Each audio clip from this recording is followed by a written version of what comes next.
Hello મિત્રો આજે આપણે આજના વિડીયોમાં જોવાના છીએ કે ગુજરાતના મેળાઓ જોવાના છે. તો વિદ્યાર્થી મિત્રો, વિડીયો બહુ ઇમ્પોર્ટન્ટ છે. તો આવનારી પોલીસ કોન્સ્ટેબલ, પીએસઆઈ, રેવન્યુ તલાટી, ફોરેસ્ટ, સીસીમાં અતિ ઉપયોગી નીવડી શકે તેવો વિડીયો છે.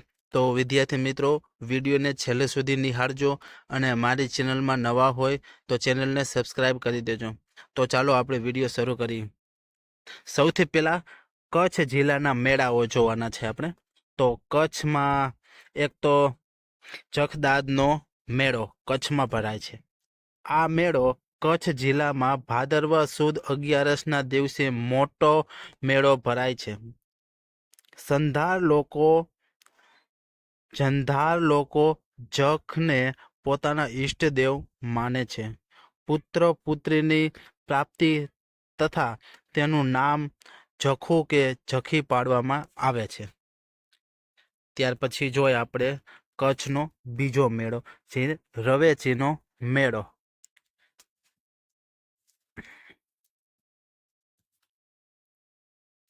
ત્યાર પછી જોઈએ રવેચીનો મેળો. કચ્છ જિલ્લાના રાપર તાલુકાના વાગડ પ્રદેશમાં રવેચી માતાજીના સ્થાનકમાં ભાદરવા સુદ 7મ 8મના દિવસે આ મેળો ભરાય છે. આ મેળાને કચ્છનું તળપદી તોરણ કહેવામાં આવે છે. જોઈ ત્યાર પછી કચ્છનો ત્રીજો મેળો હાજીપીરનો મેળો. ભુજ તાલુકામાં આવેલ હાજીપીર ખાતે ચૈત્ર માસના પ્રથમ સોમવારે હાજીપીર બન્નીનો મેળો ભરાય છે. તેઓ શાહબુદ્દીન મોહમ્મદ ધોરીના સેનામાં સિપાઈ તરીકે કાર્ય કરતા હતા. નિવૃત્તિ પછી અહીં સ્થિત થયા અને બહારવટિયાઓથી ગાયોનું રક્ષણ કરતા મૃત્યુ પામ્યા હતા. તેમને જિંદા પીર કે જિંદા વલી પીર તરીકે ઓળખવામાં આવે છે. ત્યાર પછી આપણે જોઈ ત્રીજો મેળો ધ્રાંગનો મેળો. ધ્રાંગનો મેળો કચ્છ જિલ્લામાં આવેલ ધ્રાંગ ગામમાં ભરાય છે. આ મેળો મહાશિવરાત્રિના દિવસના રોજ કચ્છમાં ધ્રાંગમાં આવેલ સંત મેકરણ દાદાની સમાધિ સ્થળે ભરાય છે. મેકરણ દાદા કચ્છમાં આહિર આદિવાસીઓના સમુદાયમાં ભગવાન તરીકે પૂજાય છે. ત્યાર પછી જોઈ રવાડીનો મેળો. કચ્છ જિલ્લામાં માંડવી ખાતે વદ નોમ અને દસમના દિવસે રવાડીનો મેળો ભરાય છે. આ મેળામાં રથયાત્રા નીકળે છે જેને રવાડી કહેવામાં આવે છે. ભગવાન શ્રી કૃષ્ણના જન્મ લીધા બાદ બીજા દિવસે અહીં સ્નાન કરવા આવે છે. આ મેળો ગ્રામ્ય સંસ્કૃતિનો અરીસો કહેવામાં આવે છે. ત્યાર પછી જોઈએ આપણે રાજકોટ જિલ્લાના મેળા જોઈ. રાજકોટ જિલ્લામાં કયા કયા મેળા ભરાય છે તેની ચર્ચા કરી. રાજકોટ ખાતે સૌરાષ્ટ્રનો સૌથી મોટો લોકમેળો ગોરસ લોકમેળો યોજાય છે.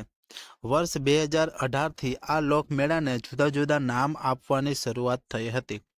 ત્યારબાદ 2019માં તેનું નામ મલ્હાર રાખવામાં આવ્યું હતું.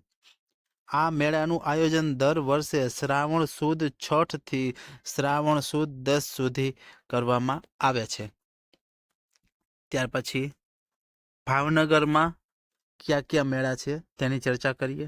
તો ભાવનગરમાં એક તો ગોપનાથનો મેળો છે. તો એના વિશે જોઈ. આ મેળો ભાવનગર જિલ્લાના તળાજા તાલુકામાં ગોપનાથ ખાતે ભરાય છે. શ્રાવણ માસની 7મ 8મ અને ભાદરવા માસની અમાસના દિવસે ગોપનાથ મહાદેવના મંદિરે ગોપનાથનો મેળો ભરાય છે. ત્યાર પછી જોઈ આ સ્થળે નરસિંહ મહેતાએ ભગવાન શંકરની ઉપાસના કરી હતી અને તેમને કૃષ્ણ લીલાના દર્શન કર્યા હતા. ત્યાર પછી બીજો મેળો જોઈ નકળંગનો મેળો. એ પણ ભાવનગરમાં ભરાય છે. ભાવનગરના તાલુકામાં કોળિયાક ખાતે ભાદરવી અમાસના રોજ દરિયા કિનારે નકળંગ મહાદેવના મંદિરે નકળંગનો મેળો ભરાય છે. આ સ્થળની લોકવાયકા મુજબ પાંડવો અને કૌરવો વચ્ચેના યુદ્ધ બાદ માતા કુંતીના આદેશ અનુસાર પાંડવો પોતાના પાપમાંથી મુક્ત થવા હેમાળો કે હિમાલય ગાળવા નીકળ્યા, એટલે કે હિમાલયમાં સમાધિષ્ઠ થવું. પરંતુ હિમાલયે તેમને કુળ બંધુઓનો નાશ કરનાર પાપી ગણીને ના પાડી. પાંડવો બીજો જવા રવાના થવા. ત્યાર પછી જોઈ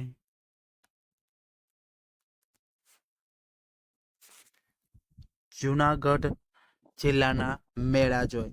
ભવનાથનો મેળો જુનાગઢમાં ભરાય છે, તેના વિશે ચર્ચા કરીએ.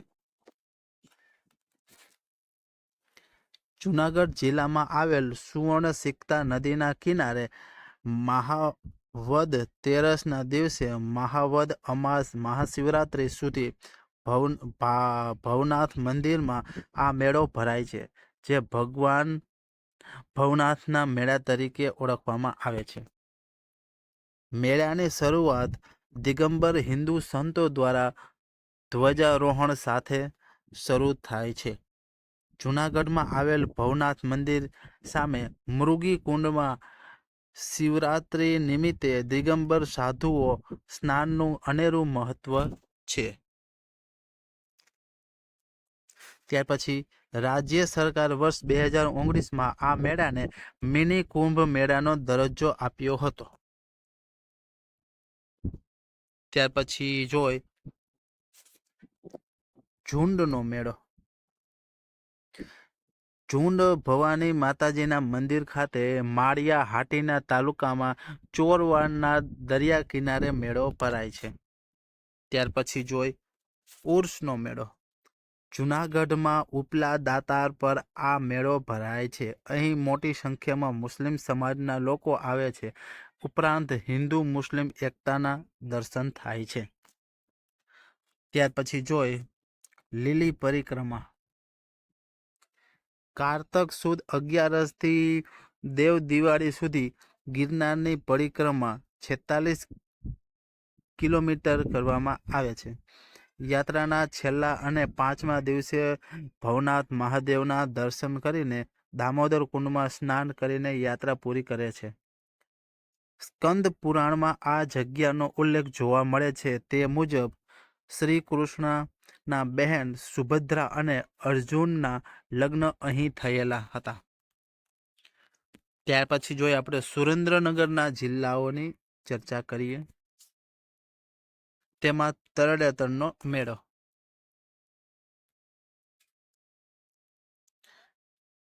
તરણેતરનો મેળો સુરેન્દ્રનગરના થાનગઢ તાલુકામાં ત્રિનેશ્વર મહાદેવના સાનિધ્યમાં જગવિખ્યાત તરણેતરનો મેળો ભરાય છે. આ મેળામાં રૂપાળા ભરત ભરેલી, મોતીથી સજેલી આભલા અને કુમતા ટાંકેલી રૂમાલથી શણગારેલી છત્રીઓનું વિશેષ આકર્ષણ જોવા મળે છે. ત્યાર પછી ટીટોળા અને હુડા રાસ આ મેળાની આગવી ઓળખ છે. આ મેળો ગુજરાતનો સૌથી વધુ ભાતીગળ અને લોકમેળા તરીકે પ્રસિદ્ધ છે. ત્યાર પછી જોઈ રાજ્ય સરકાર દ્વારા અહીં દર વર્ષે ઓલિમ્પિકનું આયોજન કરવામાં આવે છે. આ મેળામાં ઋષિ પાંચમનું અનેરું મહત્વ છે. આ મેળામાં સૌરાષ્ટ્રના ભરવાડ સમાજના લોકો હુડો નૃત્ય કરે છે. ત્યાર પછી દુધરેજનો મેળો. સુરેન્દ્રનગરમાં વઢવાણ તાલુકાના દુધરેજમાં રબારી સમાજનું દુધરેજ યાત્રાધામ છે, જ્યાં આરાધ્ય દેવ વડવાળાની ગાદી આવેલી છે. અહીં અષાઢી બીજનો દુધરેજનો મેળો ભરાય છે. ત્યાર પછી જોઈએ આપણે તો પોરબંદર જિલ્લામાં ભરાતા મેળા. માધવરાયનો મેળો પોરબંદરમાં ભરાય છે, તેનું મહત્વ જોઈ. માધવરાયનો મેળો પોરબંદર પંથકમાં આવેલ માધવપુર ઘેડ વિસ્તારમાં ચૈત્ર સુદ નોમથી સુદ તેરસ સુધી માધવરાય એટલે કે ભગવાન શ્રીકૃષ્ણ અને રૂકમણીનો વિવાહ પ્રસંગ જોવા મળે છે. આ મેળામાં કચ્છથી મેર જાતિના લોકો ખાસ જોડાય છે. તેઓ તેમના સજાવેલા ઊંટ લઈને આવે છે. શ્રી કૃષ્ણની જાન વખતે લોકો ભક્તિ કીર્તન અને રાસની રમઝટ બોલાવે છે. માધવપુરનો માંડવો આવે જાદવ કુળની જાન, પરણે રાણી રૂકમણી, જ્યાં વરુ દુલ્હા ભગવાન, એવી વાક્ય પ્રસિદ્ધ છે લોકવાયકા. ત્યાર પછી આપણે જોઈએ તો કે બનાસકાંઠાના જિલ્લાઓની ચર્ચા કરીએ. તેમાં અંબાજીનો મેળો જોઈ. અંબાજીનો મેળો બનાસકાંઠા જિલ્લાના દાંતા તાલુકામાં 51 શક્તિપીઠમાંનું એક શક્તિપીઠ અંબાજી તીર્થસ્થળ અરવલ્લી ગિરિમાળાની શ્રેણીમાં આરાસુરની ટેકરીમાં સરસ્વતી નદીના ઉદ્ગમ સ્થાને આવેલું છે. આ સ્થળે કાર્તક, ચૈત્ર અને ભાદરવા માસની પૂનમે અંબાજીનો મેળો ભરાય છે. આમાંથી ભાદરવી પૂનમનો મેળો સૌથી મોટો ગણાય છે.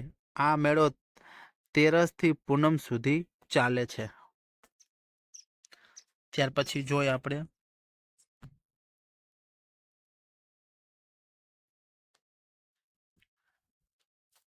મહેસાણા જિલ્લાના મેળાઓની ચર્ચા કરીએ. તો તેમાં બહુચરાજીનો મેળો ગુજરાતની 3 શક્તિપીઠ પૈકી બાલા ત્રિપુરા સુંદરી શક્તિપીઠ ખાતે ચુંવાડ પંથકમાં ચૈત્રી પૂનમે બહુચરાજીનો મેળો ભરાય છે.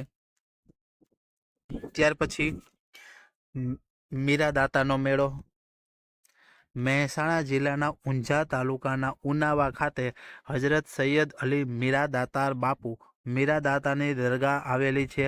આ સ્થળે મીરાદાતાનો ઓર્ષ ભરાય છે.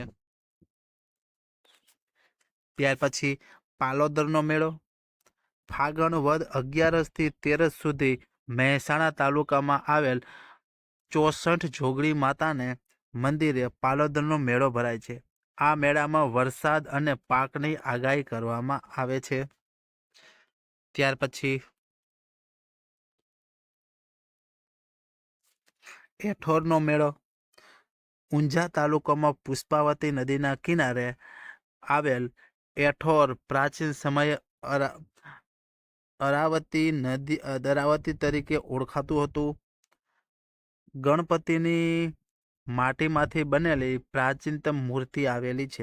આ સ્થળને ચૈત્ર સુદ ત્રીજ, ચોથ, પાંચમ દિવસે એઠોરનો મેળો ભરાય છે. ત્યાર પછી આપણે જોઈ કે સાબરકાંઠા જિલ્લામાં આવેલા મેળાઓની ચર્ચા કરીએ. તો એમાં ચિત્ર વિચિત્રનો મેળો, તેના વિશે જોઈ ચિત્ર વિચિત્રનો મેળો સાબરકાંઠાના પોશીના તાલુકામાં ગુણ ભાખરી ગામે ફાગણ વદ 14 દિવસે યોજાય છે. અહીં આકુળ, વ્યાકુળ અને સાબરમતીનો સંગમ થાય છે. આ મેળો આદિવાસી મેળા તરીકે ઓળખવામાં આવે છે. અહીં મહાભારતના ચિત્રવીર્ય અને વિચિત્રવીર્ય બંને રોગમુક્ત થયા હતા. તેથી શ્રદ્ધાળુ રોગમુક્તિ થવા માટે બાધા રાખે છે. ત્યાર પછીનો આપણે બીજો મેળો જોઈ ગાંધીનગર જિલ્લામાં આવેલા મેળા, તેમાં પલ્લીનો મેળો નવરાત્રી દરમિયાન આસો સુદ નોમના દિવસે રૂમાલ ખાતે વરદાયીતી માતાનો મેળો ભરાય છે. અહીં માતાજીને શુદ્ધ ઘીનો અભિષેક થાય છે. ત્યાર પછીનો જોઈએ આપણે અરવલ્લી જિલ્લાના મેળા, તેમાં શામળાજીનો મેળો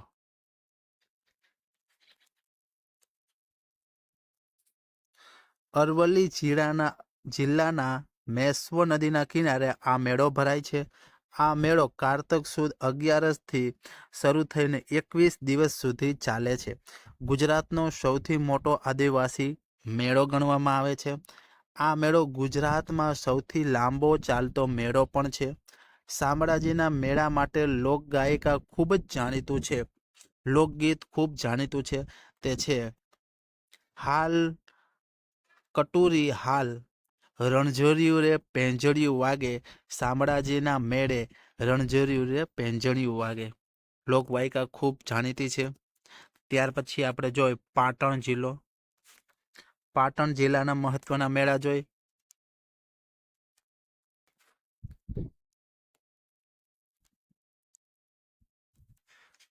ત્યાર પછીનો જિલ્લો જોઈએ આપણે વડોદરા જિલ્લો. તેમાં મહત્વના જિલ્લા પૂછાઈ શકે તેવા જોઈએ આપણે. ચાળિયાનો મેળો. વડોદરા જિલ્લાના આદિવાસીઓમાં ચાળિયાનો મેળો ભરાય છે. આ મેળો વડોદરા ઉપરાંત પંચમહાલ, ભરૂચમાં પણ જોવા મળે છે. ત્યાર પછી આપણે જોઈએ અમદાવાદ. અમદાવાદમાં વૌઠાનો મેળો ખૂબ મહત્વ ધરાવે છે, તે આપણે જોઈ. આ મેળો ગુજરાતનો સૌથી મોટો મેળો છે, જે અમદાવાદના ધોળકા તાલુકામાં વૌઠા ખાતે કારતક સુદ પૂર્ણિમાના દિવસે ભરાય છે. વૌઠા ખાતે 7 નદીઓનો સંગમ થાય છે: હાથમતી, માજમ, ખારી, મેશ્વો, શેઢી, વાત્રક અને સાબરમતી. આ મેળામાં ગધેડા અને ઊંટની લે વેચ કરવામાં આવે છે. આ મેળામાં પૂર્ણિમાના સ્નાનનું અનેરું મહત્વ છે. ત્યાર પછી જોઈએ આપણે ખેડા જિલ્લામાં ભરાતા મહત્વના મેળા. માણેકઠારીનો મેળો. ઠાસરા તાલુકામાં આવેલ ડાકોર ખાતેનું વૈષ્ણવ સંપ્રદાયનું રણછોડરાયનું મંદિર સમગ્ર ભારતભરમાં જાણીતું છે. આ સ્થળે આસો માસની પૂનમે માણકઠારી પૂનમનો મેળો ભરાય છે. ત્યાર પછી જોઈ પંચમહાલ જિલ્લાના મહત્વના મેળા. રંગપંચમીનો મેળો. આ મેળો બેસતા વર્ષ એટલે કે કારતક સુદ એકમ પડવોને દિવસે પંચમહાલ જિલ્લામાં યોજાય છે. આ મેળામાં આદિવાસી ખેડૂતો પોતાની ગાયોને રંગોથી શણગારતા હોવાથી રંગપંચમીનો મેળો કહેવામાં આવે છે. ત્યાર પછીનો જિલ્લો જોઈ તો કે દાહોદ જિલ્લો. અવારનવાર પરીક્ષામાં દાહોદ જિલ્લાના મેળાઓ ખાસ કરીને પૂછાતા હોય છે, તો તેની આપણે ચર્ચા કરીએ. ગોળ ગધેડાનો મેળો. તો શું છે એમાં લોકવાયકા અને મહત્વ શું છે તે જોઈ. ગોળ ગધેડાનો મેળો. આ મેળો હોળી પછીના 5મા કે 7મા દિવસે બારસના દિવસે એટલે કે ગરબાડા તાલુકામાં જેસલવાડા ખાતે ભરાય છે. આ મેળામાં મેદાન વિસ્તારમાં 20 થી 25 ફૂટ ઊંચો લાકડીનો સ્તંભ ઊભો કરવામાં આવે છે.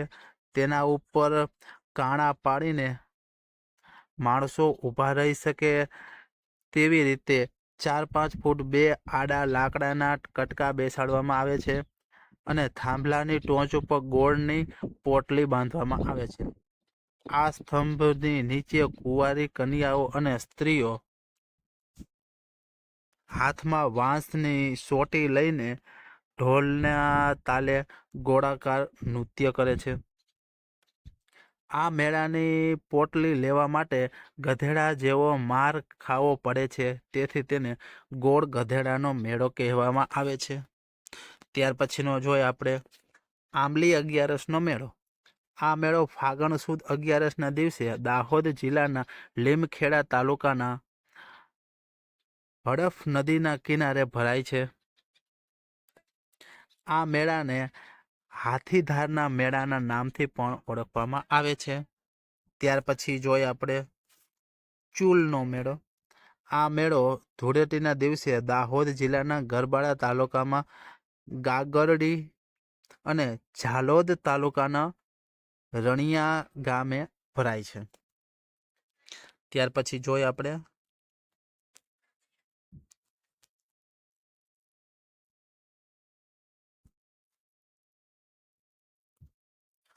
ત્યાર પછીનો જિલ્લો છોટાઉદેપુર જિલ્લામાં ભરાતા અગત્યના પૂછાઈ શકે તેવા મેળા. ક્વાંટનો મેળો.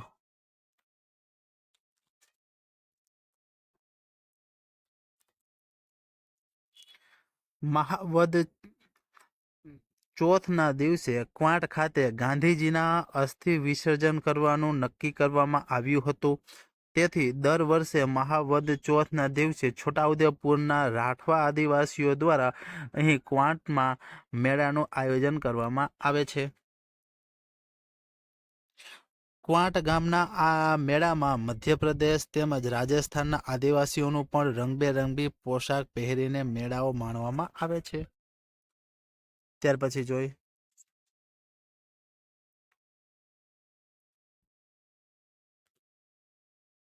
ત્યાર પછીનો જિલ્લો ભરૂચ જિલ્લાના અગત્યના પૂછાઈ શકે તેવા મેળા. ભાડભૂતનો મેળો. ભરૂચ તાલુકામાં આવેલ ભાડભૂત ખાતે 18મી સદીમાં બંધાયેલ ભાડભૂતેશ્વર મહાદેવના મંદિર ખાતે દર 18 વર્ષે અધિક ભાદરવા માસે ભાડભૂતેશ્વર મહાદેવનો મેળો મિની કુંભ મેળો યોજવામાં આવે છે. ત્યાર પછીનો જોઈએ આપણે માધ મેળો.